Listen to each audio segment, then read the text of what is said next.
Fala aí, família vascaína, sejam bem-vindos a mais um vídeo aqui no canal.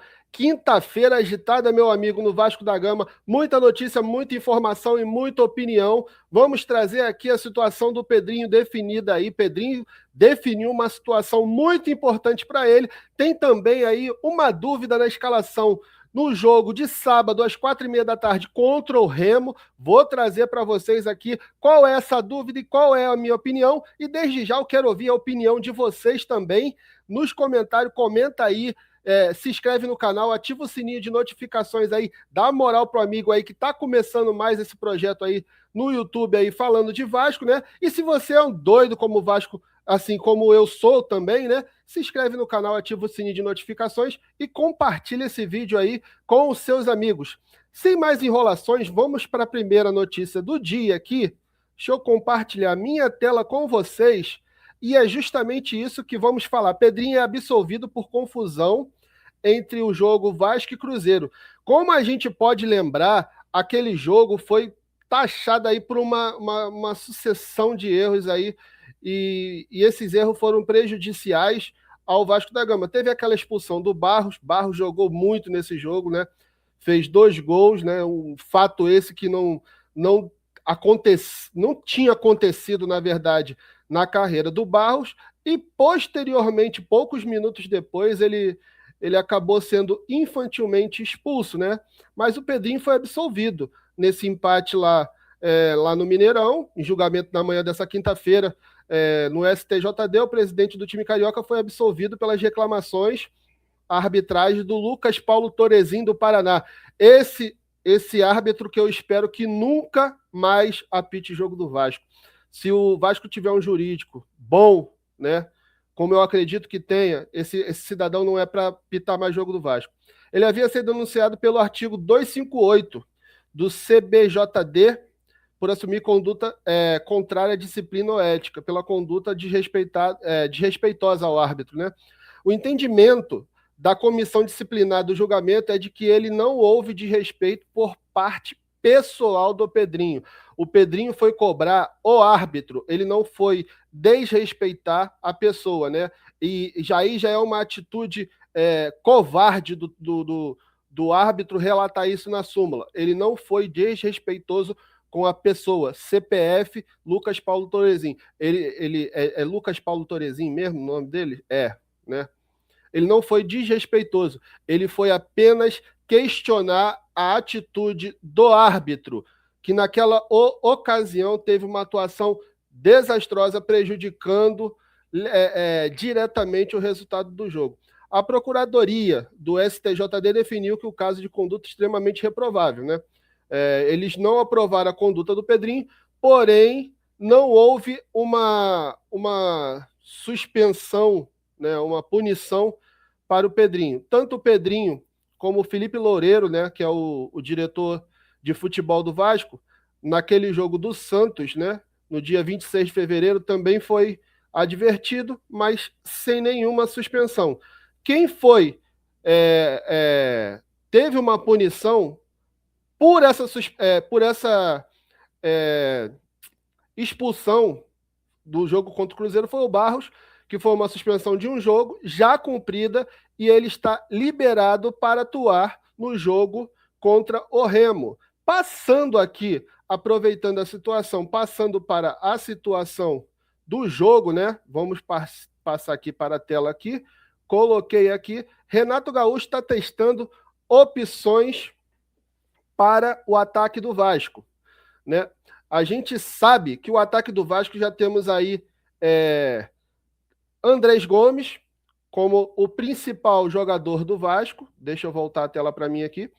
Andrés Gomes como o principal jogador do Vasco, e temos aí o David, que vem ganhando essa vaga de titular como centroavante, na falta de desempenho, vamos dizer assim, do Spinelli e do Brenner, né? Então, acredito que essas duas situações já estão definidas. A dúvida dele é sobre a ponta direita. E aí entra o questionamento. Vou voltar a tela de novo aqui para a gente ver, porque tem uma análise muito interessante, né? O Vasco, com o Diniz, ele jogava no sistema 4-2-3-1, né? Ele jogava com 2 volantes fixos no meio de campo, um primeiro volante e um segundo volante, né? Mais jogava o Barros como esse primeiro volante e o Thiago Mendes mais solto, fazendo aquele camisa 8, e jogava também o Felipe Coutinho, né? E depois o Rojas, né? Que ganhou essa vaga. Com o Renato Gaúcho preferiu jogar no 4-3-3, que é uma situação que ele preferiu, né, encorpar um pouco mais, jogar com 3 volantes, na verdade, né? Um mais fixo e 2 mais móveis, que é o Thiago Mendes e o Tietê, e resguardar um pouco mais a zaga. Não está sendo tão assim, tão proveitoso essa situação, porque o Vasco ainda vem tomando gol em todos os jogos, né? Então, assim, ainda acredito que precisa melhorar bastante essa situação. Só que aí o que acontece? Ficamos numa dúvida na questão do ponta-direita, porque quem vinha fazendo essa função de ponta-direita era o Nuno Moreira, que no ano passado atuou mais, antes da chegada do Andrés Gomes, atuou mais pelo lado esquerdo, e é onde ele vinha jogando muito bem. Até na ocasião ele estava muito bem, titular incontestável. Quando o Andrés Gomes chega, ele começa a jogar mais pelo lado direito. Situação que prejudicou o Nuno Moreira, né? Nuno Moreira também já vinha também numa sequência de jogos muito alta, por conta da carga que ele tinha feito já em Portugal, já emendou outra temporada, né? E estava num desgaste físico enorme. Acredito eu que todo mundo pensou dessa forma. Quando o Andrés Gomes volta, ele acaba caindo de produção. E o meio do ano para cá, até agora, o Nuno Moreira é só decadência, né? Nuno Moreira atuou com o Barracas Central, contra o Barracas Central, foi extremamente mal também, junto com o Matheus França, e surgiu essa dúvida no ataque do Vasco. Temos aí 4 opções, né? Primeiro é o Nuno Moreira, que vinha jogando. Segundo, Marino Rinestrosa, que também vem entrando desde a sua chegada. Marino Rinestrosa foi destaque no Atlético Nacional, na Libertadores do ano passado, porém, no Vasco ainda não engrenou. Inclusive, vem errando muitas coisas fáceis e infantis, e eu acredito que está bem difícil para o Marino Rinestrosa também, devido à fala do Renato Gaúcho na partida do Botafogo, em que o Vasco saiu derrotado. O Renato Gaúcho foi extremamente infeliz também na fala do Marino Rinestrosa. Temos aí também um meia que poderia ser deslocado para essa função, que é o Rohan Rojas, né? Colombiano, que chegou lá do México, atuando muito bem, né? Diga-se de passagem, muito bem. Depois que ele assumiu a camisa 10, deu uma caída também aí de produção, mas é um jogador que eu não largo de mão ainda, né?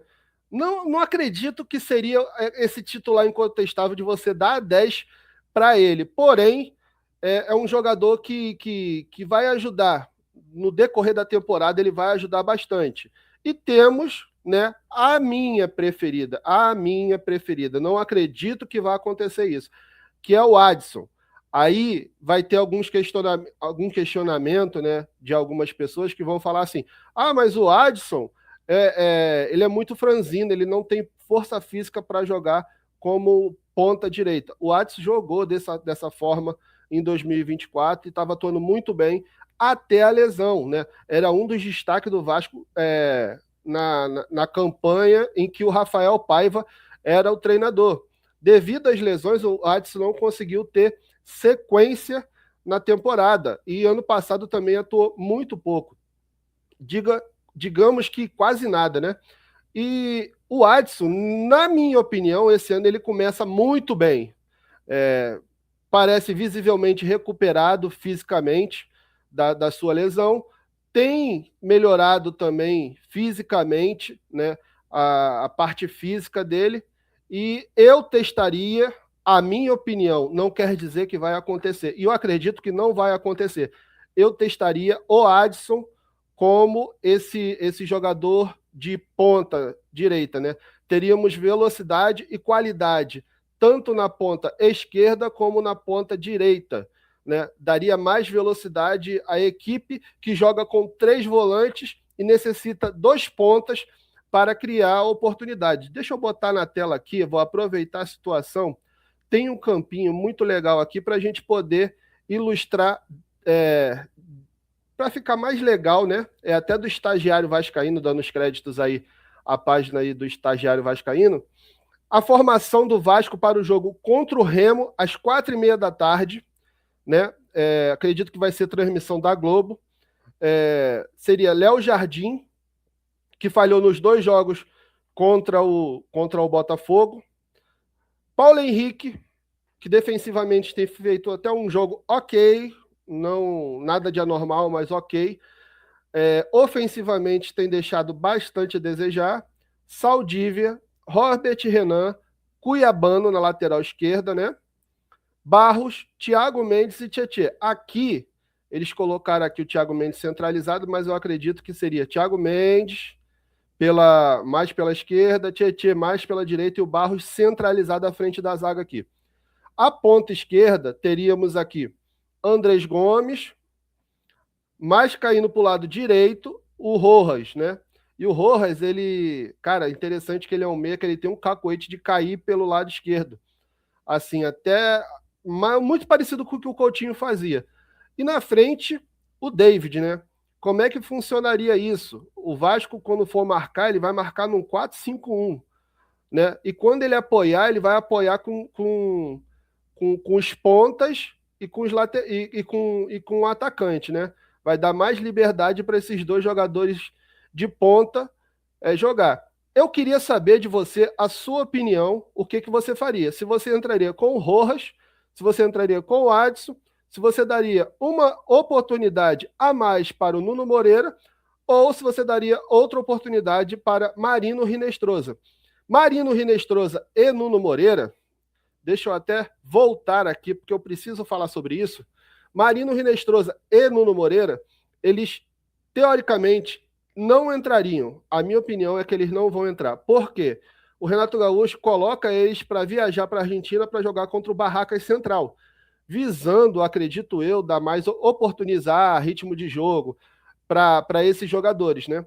Então não seria coerente da parte do Renato Gaúcho levar esses jogadores para a Argentina, ele ter ficado no Brasil, que a gente já falou sobre isso, não vou entrar mais nesse mérito, treinar com a proposta de treinar o time, né, com a desculpa de treinar o time, e depois ele pegar os jogadores que foram para a Argentina e colocar para jogar. Então, pensando dessa forma, a minha opinião que ele entrará com o Rojas, né, que foi o jogador que não viajou. Eu não entraria com o Rojas, eu entraria com o Adson.